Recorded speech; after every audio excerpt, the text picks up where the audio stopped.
Kape mga par, good morning. Oh, ano to? Sponsored by Brother Tom. Ito yung mga sponsored na kape natin. Ano to mga pare, ang binigay niya sa akin 8. So may 5 pa doon. So 3 pa lang nagamit ko. Ayun, tama. Salamat Brother Tom at saka doon sa kay Madam Manager, no? Nagbigay sa kanya ng free coffee mga par. Ay, kasi yung mga baso dito i-flip mo lang tong dulo. Tapos meron yang minsan wala, minsan meron mga par. Tapos yun, ano mo lang, punitin mo lang. Tapos bigay mo lang sa kanila, bibigyan ko ulit ng kape mga par. So si Brother Tom, yung pinuntahan natin sa Brampton mga par, marami siyang ganun. So binigyan tayo ng mga 8. 7 lang tong free na coffee mga par, no? So kailangan natin gamitin para hindi masayang. So, maraming salamat kay Brother Tom, shout out. And kay Madam Manager, no? Ayun, dito tayo mga par. Ayan, ano ba to? Ayan, dito, nadaanan ko na rin naman to mga par, no? Nag-ano tayo sa view lang natin para di palagi sa mukha natin. Ayan, no? Ganda, oh. Wala pang mga dahon, pero pagdating ng spring, malapit na to, magkakadahon to lahat. Magiging ano na dito, masukal. Napapansin nyo mga par, wala mga squirrel, di ba? Wala pa. Pero pagka ano na, yung kung saan sila nagtatago, pagdating ng mga mga par, magkakaroon ng squirrel ito, marami.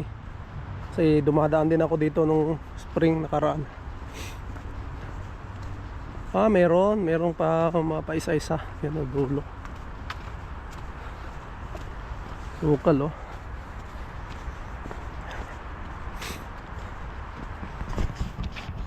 Yun yung kagandahan din ng Canada mga par, no? Mayroon silang kaysa city, meron talaga silang mga ganito puno. Marami din sila rito, may mga park sila.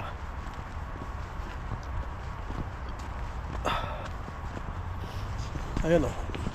Tulad yung mga par building, di ba? Oh, laking building yan. May condo, oh, di ba? Dito mga mapuno rito yung na STC na yan mga par, likod niyan. Yung likod niyan mga par, STC na.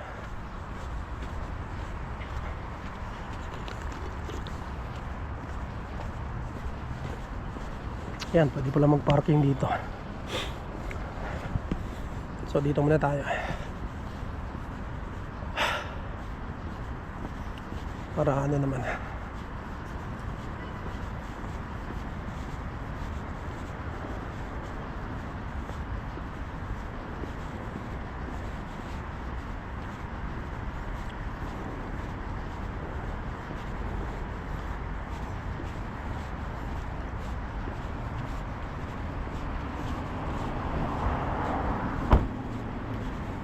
Kasi wala na yun doon mga par, ano na yan, dulo na yan, wala na. So dito tayo, may upuan dito eh. Upo tayo rito habang nagkakape. Yan, no? Doon pala sa alilipatan namin mga par, no? Mayroon daw malapit siya sa Thompson Park, no? Yung malaking park, sa malaking park dito. So malamang mapapadalas din tayo doon. Doon naman tayo maglakad-lakad mga par. Ayun, upuan, no? Ito. O, di ba? Upuan. Copy natin dyan. Meron pang rito. Ano ba to? Sulat. This woodlot is dedicated to the memory of Frank J. Faubert. Oh. Mata dito, kape.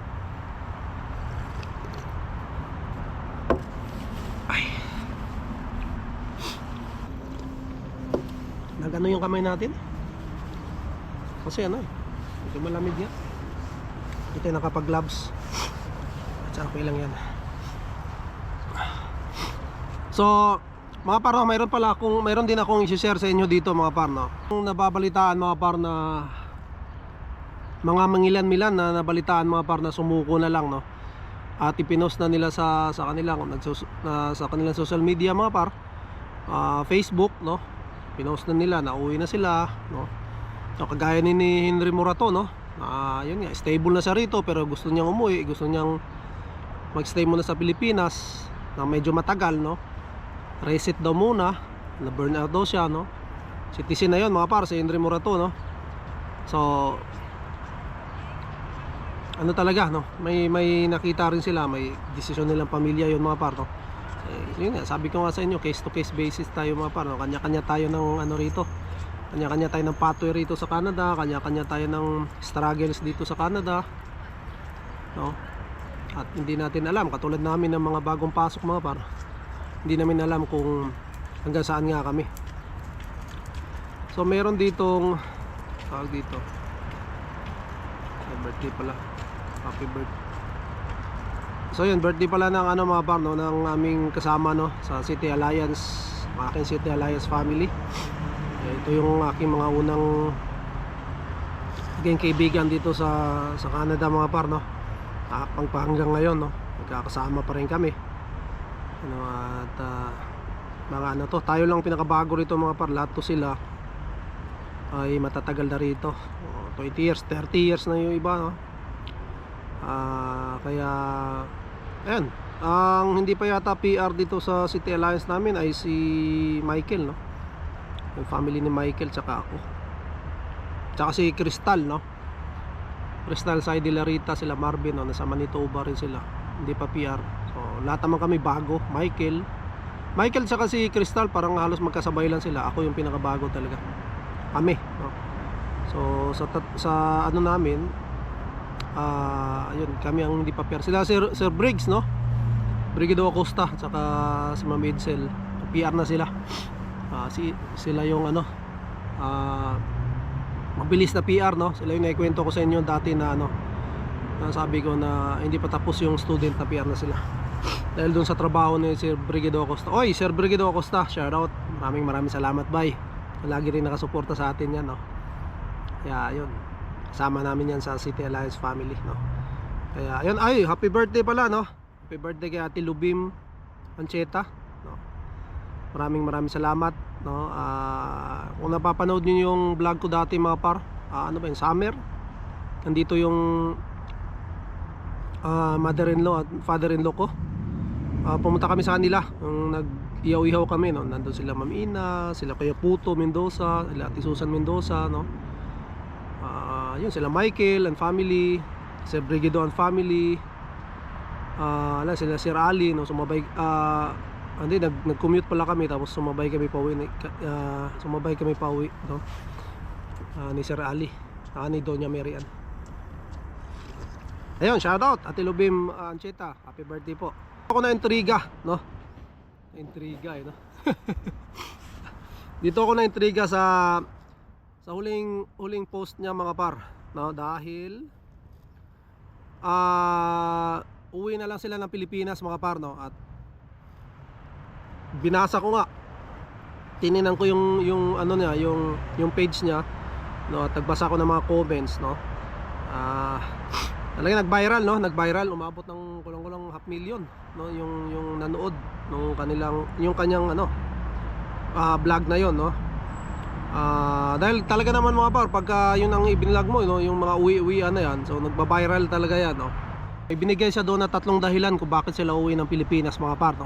So himayin natin mga par, no, dahil yun nga, tayo ay nandito rin, so alam din natin ang buhay Canada mga par, no. Alam na kahit saan namang province mga par, nagdidepende lang naman yan sila kung saang city ka.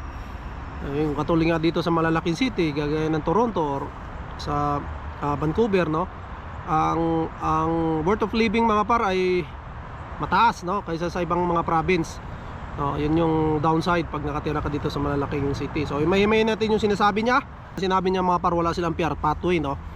So pangalawa naman mga par, hindi daw sila nakakaipon, no. Yun yung pangalawa. Ang pangatlo mga par, sabi na is it worth living, no. Yung parang hindi na sila masaya, no, dito kasi depressed na sila. So depressing na daw mga par, sabi niya, no. Nadidepress na daw sila dito sa Canada.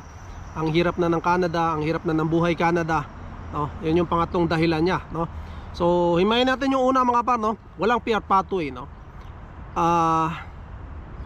Yung PR pathway kasi mga par, depende sa province kung nasaan ka. Katulad dito sa Toronto mga par, no. Dito sa amin. So dito sa amin mga par sa Toronto, may PR pathway, no? Kailangan mo lang alamin, no? Kailangan mo lang aralin, no? At makikisabay ka kung anong ano rito, kung anong kailangan nila rito, kasi iba't ibang province mga par, no? Iba't iba ang kailangan sa isang probinsya mga par, no? Sa ngayon, no? Dahil dahil nagkahigpitan na. So yung mga karamihan ng mga province mga par ay may kanya-kanya yang kailangan, no, na gusto nilang ma-PR, gusto kanilang kunin. So may mga trabaho silang ibibigay na ito yung kailangan nila, no? So katulad dito sa Toronto mga par, no, ang pinaka number 1 nito healthcare, no, or kahit saan naman siguro ng province, no, healthcare din yung number 1, no. Pero dito sa Toronto mga par, para malaki ang chance mo na ma-PR, no, kailangan nasa healthcare ka, no. Pero hindi pa rin yan 100% na sigurado na ma-PR ka, pero may chance ka mga par, no, or malaki ang chance mo, no. Ayun ang mga PSW, no, yan yung mga mga nurse, no. Malaki ang chance nila kasi yung healthcare dito mga par, ilang beses nagdodraw, no, isang taon. So kailangan talaga yan sila, no. Lagi naman sinasabi din yan ng mga immigration consultant, no. Yun nga, kailangan mo makisabay sa isang probinsya kung nasaan ka, kung ano yung mga kailangan nila. Yun yung hanapin mo. And then kasi malamang naman yun yung kailangan nila, so yun yung pasukan mo na trabaho para sa PR pathway mo, no. So yung sinasabi niya kasi mga par, no, na wala silang PR pathway, hindi po yun mga par, no. Para sa akin dahil marami ang paraan, no. Makakita ka ng paraan kung gusto mo ma-PR mga par. Pero ang downside dyan mga par, no, kailangan mo talaga magsakripisyo, no. Kailangan mo magsakripisyo. Kunwari, ang trabaho mo gaya ng sinabi mga par, nakita ko sa comment, no, na sinabi niya accounting yung natapos siya mga par, tapos yung asawa niya pharmacy, no, o pharmacist siguro. So napakalaking niyan, ang ganda ng nila mga par, ang ganda ng kanilang background, no. In terms sa education nila, no, sa kanila experience, no. Ang kasi diyan mga par, no, syempre kung anong natapos mo, hindi naman ibig sabihin na dapat yun lang ang anuhin mo na trabaho mga par, no. Yun lang yung papasukan mo. Syempre makikisabay ka nga kung ano yung mga kailangan ng province kung nasaan ka. Kung kailangan nila ng PSW, di mag-PSW ka pansamantala mga par, no. Dahil ang goal mo nga ay ma-PR muna, no. Kung yung mindset mo ay syempre sasabihin mo ito yung natapos ko, accounting natapos ko, dapat accounting ang trabaho ko. Hindi nga kailangan ng province kung nasaan ka, no. So hindi ka talaga mapi-PR, no. Kaya nga importante mga par, no, para sa akin, no, na kumuha kayo ng immigration consultant. Dahil yan mga par, mamuhunan kayo. Dahil noon kasi pwede pa mag DIY mga par, dahil hindi pa mahigpit, no. Ngayon kasi mga par, napakahigpit na, no. And yung PR pathway hinahanap talaga, talagang mailap na, kumbaga mga par, mailap, no. May ang province iba't iba ng mga kailangan, no. Halos lahat nga yata ng province mayroon ng expression of interest ngayon, no. So ini-invite na nila, may mga trabaho na sila na sinasabi doon na ito lang ang kailangan namin, no. Dahil yung ibang province mga par, no, dinagsana, no, at napakaraming aplikante, pero yung allocation ng PR o kung yung allocation mga par o yung mga gusto nilang i-invite is ganito lang karami, pero dinagsa silang napakarami. Kaya ang ginawa mga par, halos lahat ng province ngayon mayroon ng expression of interest, no. Kumbaga pinipili na nila mga par, no. Kung yung trabaho mo ay kailangan doon sa province na yon, so malaki ang chance mo na ma-invite mga par, no, na invite ka nila para maka-apply ka ng PR, no. Pero kung yung trabaho mo ay hindi nila kailangan sa province na yan, ay talaga malabo mga par, no. Mag-isip-isip ka na, no. So yun yung unang dahilan niya kaya gusto nilang umuwi mga par, no. So yung pangalawa, yung sinasabi niyang pangalawa, hindi sila nakakaipon, no. Yun talaga, halos naman lahat yata tayo hindi nakakaipon. Sino bang nakaipon dito mga par? Mag-comment kayo sa baba kung nakakaipon kayo, no. Yung naka-student pathway, yung naka-student pathway mga par, no. Iba yung naka PGWP na, dahil pag naka PGWP ka na, pares na kayong full time, no? Walang nakakaipon dito mga par, no? Wala akong kilala rito na nakaipon, no? Dito sa Canada na naka-student pathway, kasama yung spouse, no? Walang nakakaipon dito mga par, no? Kahit nga yung mga yung mga citizen na rito, sabi wala ring ipon. Yun ang sabi nila, di ba? Pero andito sila, no? Boy sila, meron silang bahay, meron silang sasakyan, no? Yung mga citizen, mga par, no? Mag-comment kayo kung sino bang nakakaipon sa atin dito sa Canada, mga par, no? Para matanong natin kung paano niya nagawa, no? Na makaipon while naka-study visa siya, no? Pangatlo, yun nga, tinanong nila yung mga sarili nila, worth living pa ba daw? Is it worth living dito sa Canada? Nakaka-depress na daw, hindi sila nag-i-enjoy, no? Dahil yun nga, araw-araw ko pumapasok dito mga par, no? Dito naman sa Canada talaga, araw-araw kang pasok, no? Ako nga, Monday to Saturday yung pasok ko doon nung nagdi-deliver ako doon sa no? At dito talaga, kailangan mo magtrabaho, no? Dahil sa mga bills mo, no? Dahil pag hindi ka ano bang tawag dito, rumatrat, no? Or talaga nagsipag, talaga magni-negative ka mga par, no? Meron kang binabayaran na tuition mga par, number 1, no? Bihira lang naman siguro dito ang nakakabayad ng full tuition. Kung 2 years ang program mo, 2 years din yung na binayaran mo, no? Bihira rin yun. Siguro mga 1 year meron. So yun, number 1 yun, tuition. Number 2, renta. Number 3, yung bills ng phone mo, tsaka yung internet mo, no? 3. And napansin ko rito mga par, sa mga ibang mga kababayan natin rito, kumukuha sila ng sasakyan mga par, no? Regardless yan mga par kung brand new or second hand, no? Pag ikaw ay naka-study visa tapos kumuha ka agad ng sasakyan mga par, no? Talagang mahirapan ka, no? Ang mangyayari sa'yo, magdo-double job ka. So tatalon-talon ka ngayon. Ang student naman mga par, meron lang 24 hours a week, no? Sa ngayon na pwede magtrabaho. So yung spouse mga par ay unlimited naman. Kaya ang nangyayari sa spouse, nagdadalawang job siya. So talon-talon talaga siya ng trabaho, no? Yun yung nangyayari para makahabol doon sa bayarin. At meron ka pang tuition mo na hinahabol kung hindi mo pa bayad, no? Pag-iipunan nyo pa rin yun, no? So yung pag-i-enjoy mga par, yung sinasabi niya sa hindi sila nag-i-enjoy, talaga naman, no? Hindi ka naman talaga mag-i-enjoy rito, no? Sino bang nag-i-enjoy dito, no? Like study visa, no? Pwera lang siguro kung mayaman ka, no? Nakaka-pasyal ka. Dahil pagdating naman ng summer break mga par, yung mga student dyan pa lang sila pwedeng magtrabaho ng full time. So rat-rat din sila dyan. Talagang nagsisipag sila dyan pagdating ng summer kasi allowed silang magtrabaho ng full time, no? Doon sa unang sinabi niya, doon nga sa PR mga par, no? Kailangan mong hanapin.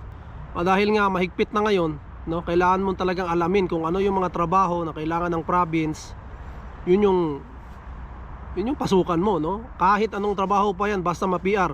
Kasi mga par, ang goal ka natin dito ay pare-pares ng goal, no? Pare-pares ng goal dito mga par ay ma-PR, no? So kahit anong trabaho pa yan na may PR pathway, pasukin natin yan, no?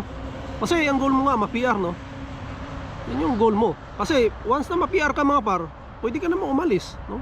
So doon ka na maghanap ng trabaho na gusto mo, no? Doon mo i-pursue yung mga, yun nga, kung accounting ka, so pag na-PR ka, di umalis ka doon sa trabaho mo. Kunwari nag-PSW ka dahil yun yung kailangan, no? Na-PR kayo. So after mo nyo ma-PR, pag hindi mo gusto yung PSW, umalis ka, mag-proceed ka doon sa accounting jobs mo na gusto mo, kung ano man yung gusto mo mga par, no? Ganun lang yun. So alamin yung pinaka-goal mo, no? Pangalawa, yung sinasabi na nakaipon, wala nga nakaipon dito mga par, no? Wala nakakaipon dito. Pag nasa Pilipinas ka, mga para, real talk lang to mga para. Pag nasa Pilipinas ka, ang tingin mo sa Canada ay parang sa tingin mo, pagka Canada ako, magkano ba per hour doon, no? So ganito, makakaipon ako. So sa isang taon ganito, nakaipon ako ng ganito. So magtitipid ako para makaipon, no? So pagdating ko doon, trabaho ako para makaipon, no? Yun yung mindset mo nung nasa Pilipinas ka. Pero pagdating mo rito mga par, iba, no? Iba yung reality mga par. Kaya nga mga par, doon sa mga nagbabalak, no, na pumunta ng Canada, lalong-lalo na yung mga mag-student pathway, no? Kailangan nyo talagang aralin, hindi lang yung program ninyo, hindi lang yung school, hindi lang yung PR pathway. Aralin nyo rin po yung buhay dito sa Canada, kung ano yung dadatan yung buhay dito mga par, no? Yan yung pinaka-importante din, isa sa pinaka-importante, no? Bukod sa aralin yung school tsaka yung PR pathway, yung buhay dito mga par, no? Kung yung buhay dito mga par, no, kung saang province kayo pupunta, aralin nyo talaga, no? Dahil napakalaking bagay nun, no? Tignan nyo kung kaya nyo, no?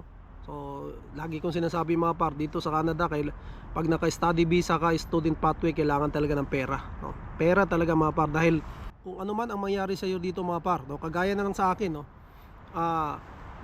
Nangyari sa akin, nawalan ako ng status dahil sa bagong rules, no? Dahil yung rules pa iba-iba eh.